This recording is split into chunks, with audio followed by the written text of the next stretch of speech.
Secretary, good morning po. Clarification lang po. So, sa mga regions po na binabanggit ninyo, shared subsidy, ito po yung maghahati ang government at yung LGU sa 30 National and pesos. LGU, yes. Opo, para doon sa 33 pesos kasi no, kaya naging 20. Sa Kadiwa po ba ay shoulder lahat ng government yung Yes. 13 pesos? Hindi naman 13 pesos yun kasi yung presyo ng Kadiwa from NFA is actually 29, not 33. So, 9 pesos yun. So, yung bigas po, 29 pesos at 33 pesos yung original na price. Yeah, 29 yun from the start because it is supposedly yung rice na yun is medyo kaka-age lang. Aging stocks yun yung tinatawag. Kasi Pero hindi naman ibig sabihin luma yun. Ibig sabihin mga 2 months old, parang gano'n. Yun. So, 29 pesos po pala yung original price, hindi po 33. Anyway, hindi po Sa Kadiwa, Opo. yun. Hindi po ba kakayanin ng government through DA po na i-shoulder lahat at Kadiwa centers po ang magbenta sa ating mga kababayan since meron pong mga LGUs na talagang hindi po kakayaning mag-subsidize para po makabili rin yung ating mga may hirap na kababayan na nasasakupan. Yung idea sa ngayon, medyo tama kayo doon. Yung idea sa ngayon, siyempre, hanggat maaari, dahil malaki din naman ang kailangan pera para dun sa mga first phase, second phase, third phase natin. Of course, yung mga mangyayari niyan, siyempre, mas gusto ko ng konti na may yung shared subsidy ang umiral para mas marami tayong magawa, di ba? Pero kung sakaling may LGU na may high poverty incidence na hindi kaya yun, talagang ang plano ay maglalagay ng Kadiwa. Doon po sa phase 2 mag-start on July, sabi niyo po. Yes. So ito po ay bandang Mindanao na yung makakabili po. Yeah, ng kagaya ganitong na nabanggit na ko nga, bigas. yung Zamboanga del Norte, yung mga Basilan. Puro actually, karos lahat Mindanao.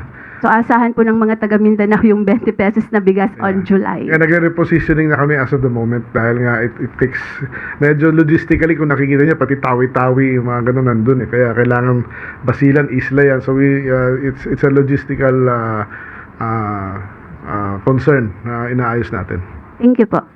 As of now ba, meron tayong nakukuha mga reklamo doon sa mga posibleng pananamantala ng mga traders doon sa mga magsasaka, particularly yung mga nambabarad sa mga local farmers natin?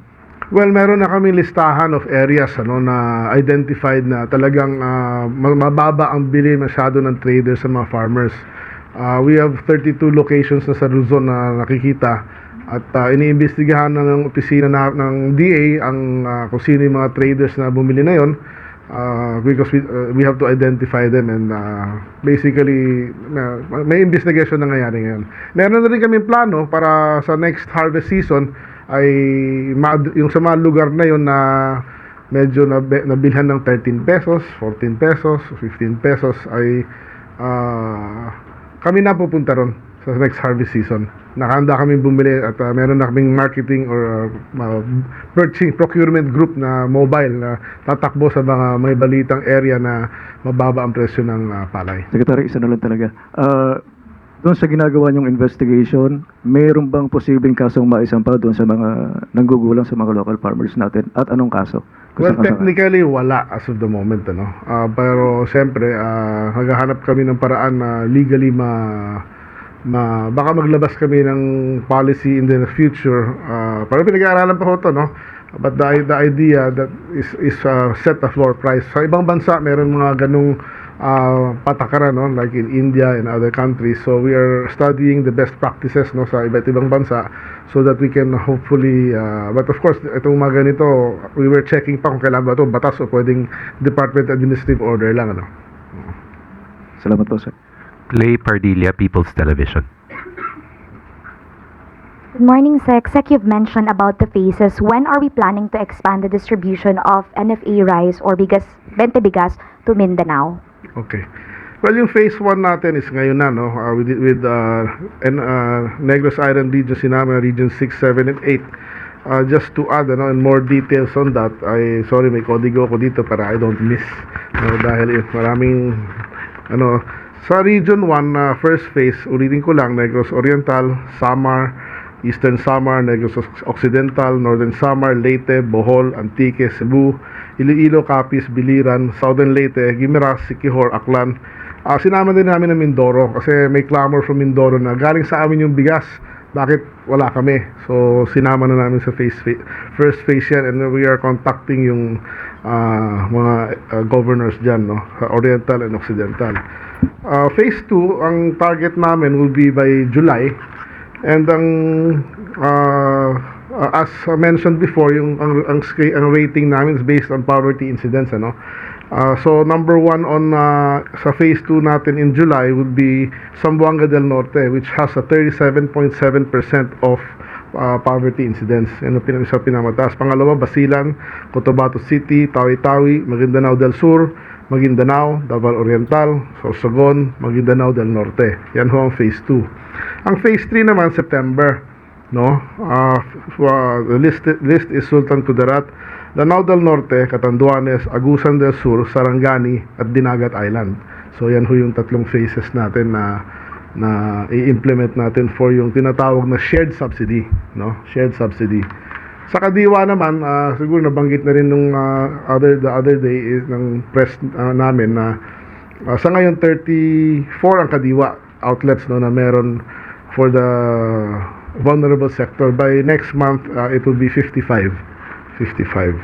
Tapos yung sumama sa amin sa Rice Emergency 12 ay qualified din mag-join dito sa shared subsidy, which is itong Sinuloan, Laguna, Camsur, Mati, Davao, Cotabato Province, San Rafael, Bulacan, Palayan, Nueva Ecija, Isabela Province, Mataas na Kahoy, Batangas, Batanes, Navotas, at San Juan.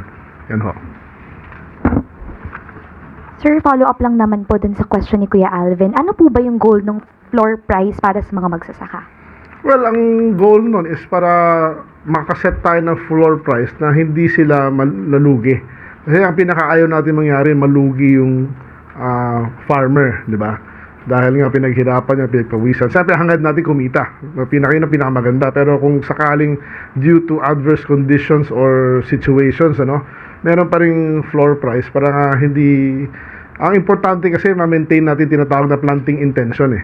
No? Kung nalugi ka this year, wag lang masakit at kung hindi ka nalugi, break even ka lang. At least malakas ang loob mo magtanim sa sunod na taon, eh, di ba? Hindi mababawasan yung pagtatanim. Yun ang pinaka-importante.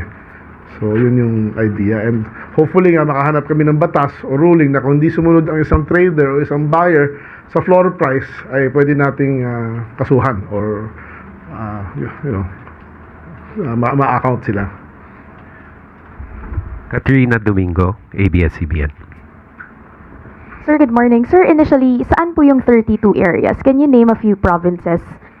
Saan po yung pinakamaraming, yung sabi niyo po kanina, mayroong investigation doon sa traders na bumibili ng very low prices? Saan po yung particular area? Unfortunately, I don't have the details with me now, but maybe after this meeting, hahanapin ko sa computer ko. Yeah.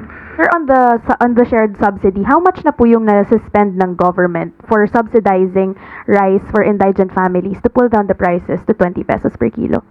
Depende sa tanong mo yan, eh. Kung actual cash ba na linalabas namin ngayon? Actually, wala pa. Dahil sa rami natin ng stocks.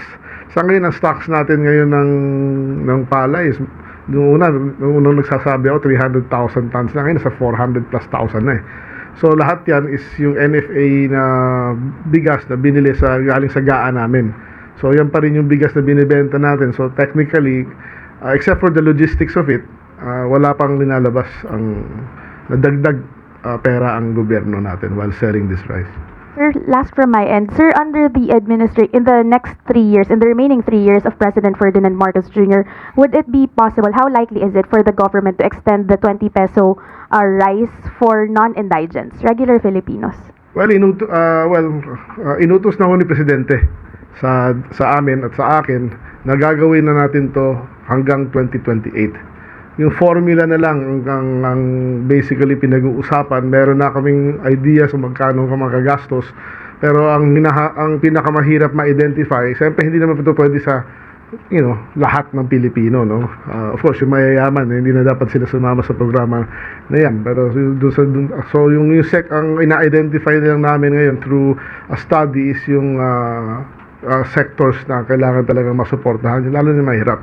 But in general, ang idea as of the moment is 15 million families ang ating sisilbihan nito. Kung may 5 tao, or may 4 na tao bawat pamilya, so that is 60 million people. Tapos yung quantity per month, ina-identify pa, of course. Last question for Sec. Laurel. Clay Pardilla, People's Television. Hi sir, sorry sir, other topic. Can the Department of Agriculture confirm that it will impose a countrywide poultry ban from Brazil, which is our top meat supplier, which how it will affect our the prices and supply of processed meat products? Well, basically, tinamaan sila ng bird flu, no?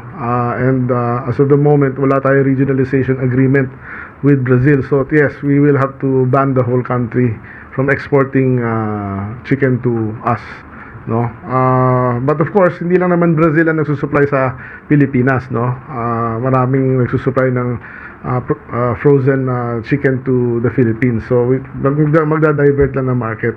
But ang advantage lang ng Brazil, kaya malakas sila dahil sila pinakamura. So, baka mas makabili lang tayo ng yung mga importers or processors na mas mahal ng konti. Pero I think the price difference is a few percentage lang. So, as far as supply is concerned, I really don't see any issue. Baka may brief supply gap lang na baka 1 or 2 weeks because they have to change origins.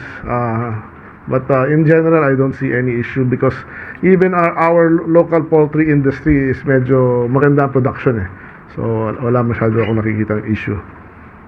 Thank you very much, Sec. Kiko. Yusek Claire.